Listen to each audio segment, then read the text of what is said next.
Maseches Bava Metzia follows Maseches Bava Kama. Bava Kama spoke primarily about halachos of theft and gzeila, when one person does evil to another by damaging him or stealing from him, how he makes restitution. Maseches Bava Metzia focuses on concepts of tayin v'nitin, where two people have a dispute over some item of value or money, how the Beis Din should determine with whom to leave the money in a situation where the facts aren't clear. What do we do? Halacha l'maisa. So we'll begin with the first Mishnah, which discusses two main cases divided into sub-cases of people who are arguing over things. The Mishnah's basic halacha is that when the owner isn't clear and everything else is equal, that there is no muhsik of one more than the other, and we don't have any other evidence, then we should split it, and they each have to make a shvuah. So you split it, they each get an even split of whatever the amount they're arguing over is, and they both have to swear that that is potentially at least how much they are owed. The Gemara will clear up some of the lashon issues in the Mishnah. We're talking about one case, two cases, and then the Gemara will discuss Tanaim who don't seem to fit in this Mishnah. So let's begin. The Gemara starts with the first case. You have two people that are arguing over a talis. They're holding a cloak, and the Mishnah describes it in two ways. It says each one says, I found it, and then it says each one says, it's all mine. And the Gemara will discuss, is that two separate cases, or is that two things being said in the same case? So the Mishnah's psak is that they each have to swear that they own at least half. They can't swear that they own half because they're claiming they own the entire thing. So they have to swear that they own at least half, and then they each get half. Now, if one is saying I only own half of it, one is saying I own the entire thing, and the other is saying I only own half of it. So the way that would work is if Reuven, for example, says I found it first, and Shimon is saying we picked it up at the same time. So Reuven is saying the entire thing belongs to me because I got it first, and Shimon is saying we should split it evenly because we both picked it up at the same time. So they're, in fact, Metzia is only arguing over half. Everyone agrees that Reuven gets half. The only question is what's with the second half. So the Gemara says that second half he split, and therefore Reuven has to swear that he has at least 3/4 of it that he owns, and he keeps 3/4. The half that everyone agrees is his, and half of the remaining half, which is a quarter. And Shimon gets 1/4, and he has to swear that he has at least 1/4 that rightfully belongs to him. The Mishnah says the same halachas apply if you have two people riding on an animal, and each one says it's mine, or you have one person is riding it and one person is leading it, and it also counts as if they're both holding it. And there also, each one says that it fully belongs to him. So they shall each swear that they own at least half, and they each get to keep half of its value. Now, the Mishnah concludes with the halacha, this that we said that you have split and you have to swear is only if you can't reach any conclusion otherwise, but if they agree that they own half and half, or there are witnesses to testify to that, then it's establishing the fact right there, you don't need to swear. So swearing seems to be a way to clear up any level of the doubt to make sure that no one's actually ripping anybody else off. So the Gemara begins with a lashon issue. The Gemara wants to know, when you said two people holding a talis, each one says, I own it, each one says, I found it, and each one says, it's all mine. So is that two different cases? One case, and each one says, I found it, and then a different case, and each one says it's all mine without explaining how. Or is it that one case, one is saying I found it and therefore it's all mine, and the other one is saying the same thing. So the Gemara tries both options. The Gemara first wants to say that it's all one case. He's saying I found it and therefore it's all mine, and the other is saying no, I found it and therefore it's all mine. And then the Gemara says, what would be the reason that you need to say both things? Why does Mishnah have to spell both out? One of them should be enough without the other. So Gemara first says, if you would only say, I found it, he wouldn't specify that he's also saying it's all mine, then you would think that when he says I found it, he just means I spotted it. Because people call spotting something finding it, and we would think that we're awarding half to him because he says he spotted it, and the other one says that he spotted it first.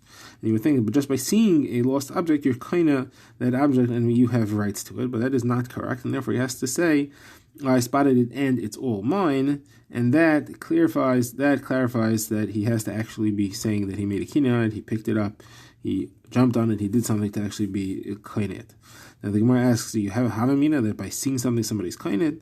We had a Maseches Bava Kama, Rabbi Noi says when the Torah says umatzasa, it says Asher tevad mimenu umatzasa implies that it comes to his hand. So umatzasa, we have a drush is based on that. So you're seeing that we're assuming that the word matzasa means in your hand. It doesn't mean seeing it. So how could we here say that when the Mishnah says umatzasa, if it would only say umatzasa, I think that just means he spotted it. That's not what the word means. So my answer is you're right. When the Torah says umatzasa, it means the correct meaning of the word, which is that it comes to your hand. And Mishnah, however, is quoting a case in what people say. So when people talk, when they as soon as they spot something, they claim they found it. They'll say, "I found this," even if they never touched it and never did a kinyan on it, they just saw it. And therefore, it could very well be that this person, when he says if he would just say ani mitzvah, he'd be referring to the fact that he just spotted it, and the Mishnah would seem to be poskening that it's all his, and therefore it has to clarify that he's saying that he did a kinyan on it. And the Gemara asks, okay, I understand why he has to say kula shali, but why doesn't he just say kula shali? Why does he have to say matzasa that I found it? So Gemara says if it only say kula shali, you would think that ordinarily, in most situations, just by spotting something, he's a kind of it. And here the Mishnah is specifically saying kula shali. Those extra words show that here we made a rule that you have to actually pick it up and do a kinyan. But that's just here, not ordinarily. Therefore, it has to say ani mitzvah, that this is a general rule in all cases where somebody found the object. Now, the Gemara's next kasha on this pshat is that why would it say zeh v'zeh? It says zemar ani mitzvah, zemar ani mitzvah, zemar kula shali, zemar kula shali. That makes it into two separate cases. We didn't put it together as one case, and therefore the language doesn't fit with the concept that it's all one case, and therefore the Gemara changes. The Gemara says that we'll say our second pshat, and that it's really the other tzad. It's really two separate cases. One case is where each one says I found it. A separate case is where each one says it's all mine. And what they mean there is that I bought it. Now there's three ways, potential ways that they could be saying they acquired it. They could both be saying I found it. That's our first case. The second case is they could both be saying I bought it. Nothing to do with finding. And in the third case is they could both be saying I made it. So the Gemara our Mishnah quotes the first two. They each say I found it. And they each say, I bought it. Now, why do you have to say both of those cases? So there's a chiddush in both of those that the Rabbanim were mechayiv and shvua. In both of those, I have a reason to think you should not be obligated to make a shvua in that case because it's less likely that you're lying in that case. So when it's a found object, no one's really losing anything that they deserve to have. Each one, if each one deprives the other one, so he's depriving him of an object that he found. So a person could be Meir Heter and say, it's no big deal if I lied and I take away from him, because it's not really his anyway, he just found it. And therefore, potentially, there is more of a reason to be obligated to make a shua, because the Rabbanim didn't believe the guy, because they're afraid that he was Meir Heter, and he said it's not his anyway, he just found it, so I have just as much right to find it as him. I could come and take it and claim I found it first, even though he knows he really didn't find it first. Now, there, it makes sense to be Mechayev shua. However, in the case where it is bought, the guy went and bought it. You can't say he doesn't really have a right to it. He paid money for it. He went and he bought the object. It's his. So therefore, maybe the Rabbanim wouldn't be mechayev shua because people aren't Meir Heter. On the other hand, you could say as far the other way. You could say that in the case where he buys it, if he loses the battle here, and he ends up with it being awarded to the other guy who says that he bought it first, then at least he's going to get his money back. So he doesn't actually suffer a loss. In the case of the found object, if you lose it, you don't have it. Your bottom line will be less. In the case of purchasing, the bottom line won't be less because he'll get his money back. And therefore, the person can then be Meir Heter and say, it's no problem if I say I bought it first, even though he bought it first because I'm still going to pay for it and he's getting his money back. So what's really the problem? There's nothing that's a real theft here. Just he'll go buy it somewhere else. What's the big deal? I need it right now anyway. So therefore, maybe they're Rabbanim were mechayev shua, but in the case of finding where the person's bottom line ends up being less, maybe they were not mechayev shua. Therefore, the Gemara has to say both cases that they are obligated to swear in each of those. Now, the Gemara asks a kasha: how is it possible to have a case where they're each arguing over who bought the thing? Let's talk to the owner, the previous owner, and ask him who he sold it to. If he doesn't know who he sold it to, who did he take money from? That's the person that he sold it to. So Gemara says he took money from both of them. One of them he wanted to sell it to. The other one forced him to take his money so that he can claim that he bought the object, and he doesn't remember who he sold it to and who he just got forced to take money from. And therefore, the money cannot help us determine who the correct buyer is. And now the Gemara says that let's see if this Mishnah fits with a number of other Tanaim. So first, the Gemara says that the Mishnah doesn't fit with Ben Nanis.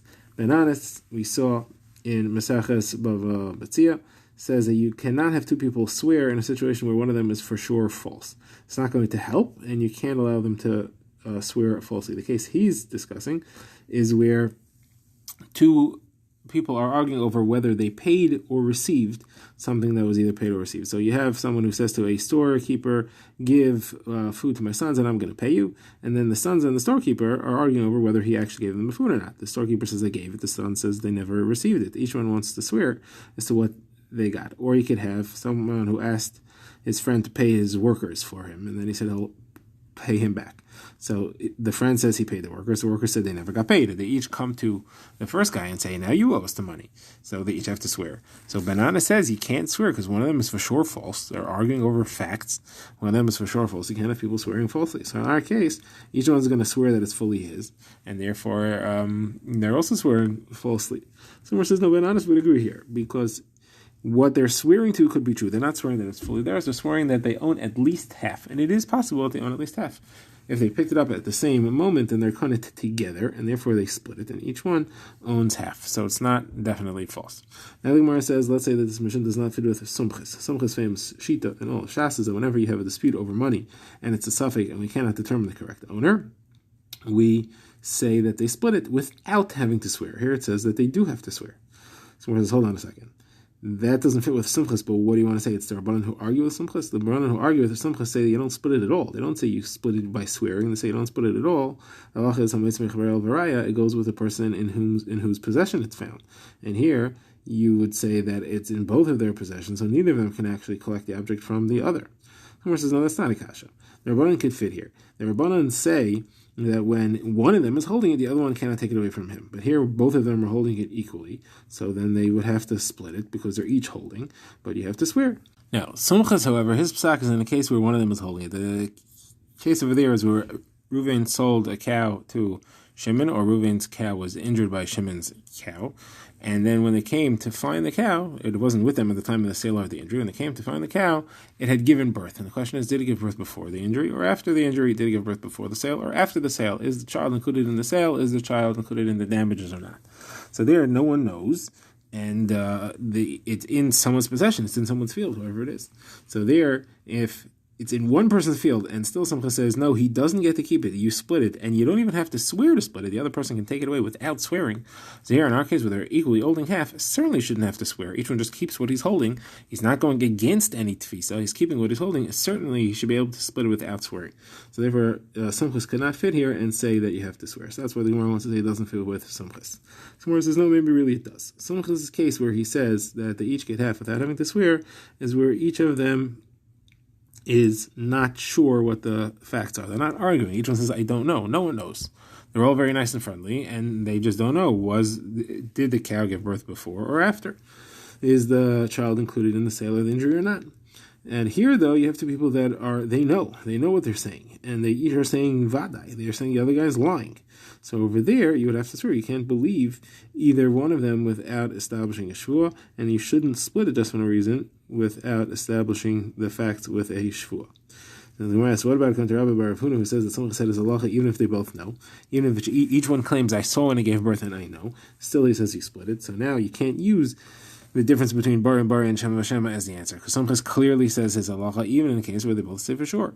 So therefore, our Gemara, where they both say for sure, he would also say split it without having to swear, without taking a shua. Someone says no, there's another difference, and that's in the case of Sumchas, there's something called the Dror de Mamayna. The Machlokes Rishonim what Dror de Mamayna means, and we'll go with Taisus' Pshat. Dror de Mamayna means that the Beis Din don't know what happens even if people don't say anything. The facts are not known independently of the claims. It's not just that we don't know who's right. We don't know the facts. The Beis Din doesn't know the facts. In a case like that, there's more of an established suffix, and that's where Sumchas says, hey, the facts aren't known, so go 50-50, split it. What are we supposed to do? There, it makes sense that they would need to split it, and there's no reason to make them swear. However, in our case, where if the people wouldn't come with a taina, Beis Din wouldn't have any reason to be mistapik, right? This one, we would see two people holding a thing. We wouldn't have any reason to have a suffix as to what the halacha is. So there, Sumchas would agree that you have to take a shvua. There's no dror de mamayna that implies the split. So on that, the Gemara comes right back, and the Gemara says no. In the case where we don't know whose animal is, we don't know where it was born, so there's a dror de mamayna to each of them, and it can likely fully belong to one of them.